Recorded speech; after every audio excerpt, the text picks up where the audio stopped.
પારડીમાં આવેલ પોણિયા વિસ્તારમાંથી પારડી જીવદયા ગ્રુપના સદસ્યોને ફોન આવ્યો હતો કે કોઈ અજગર સાપ જેણે શિકાર કર્યો છે।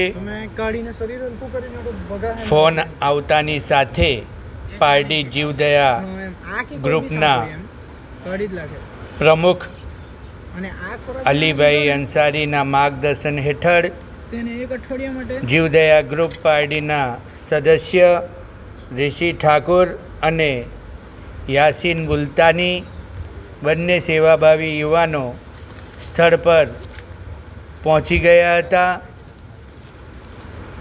યાસીનભાઈ મુલતાનીએ પહોંચીને જોયું હતું કે અજગર સાપ જે ખૂબ જ ખતરનાક સાપ હોય છે, એ સાપ માણસને પણ ગળી જાય છે, કારણ કે એની ચામડી સ્મૂથ હોય છે।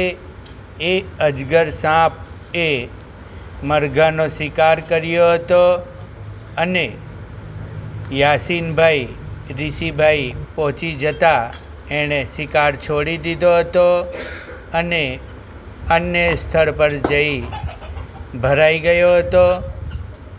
યાસીનભાઈ જેવો અજગર કે અન્ય ઝેરી કોબરા પકડવામાં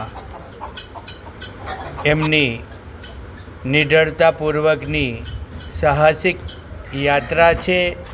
તેઓએ તાત્કાલિક અજગર સાપને સાહસપૂર્વક કે એનો ભારે વજન હતો એને પકડી લીધો હતો અને એને પકડ્યા બાદ એને જે શિકાર એના પેટમાં ગળી લીધો હતો એ મરઘાનો શિકાર એણે એની મેળે જ પોતાના મોંમાંથી કાઢી નાખ્યો હતો। ખૂબ જ ખતરનાક દૃશ્ય હતો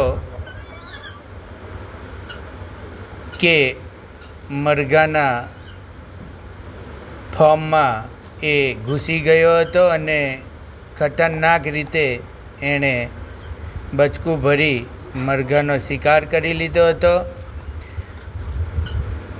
જીવદયા ગ્રુપના બંને સદસ્ય ઋષિ ઠાકોર અને યાસીનભાઈ મુલતાની બંને જણાએ અજગર પકડી રેસ્ક્યુ કરતા તમામ જીવનો બચાવ થયો હતો અને લોકો રેસ્ક્યુ થઈ જતા ભયમુક્ત બન્યા હતા।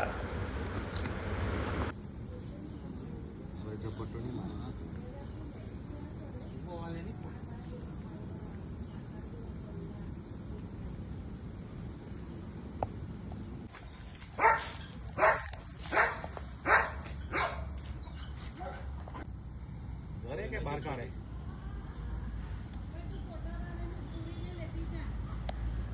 पार पार फोटा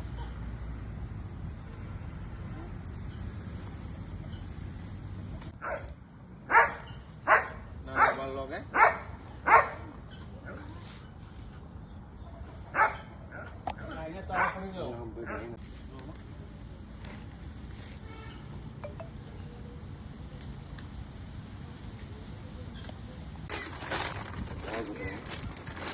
ये माका गबरानो काय होईल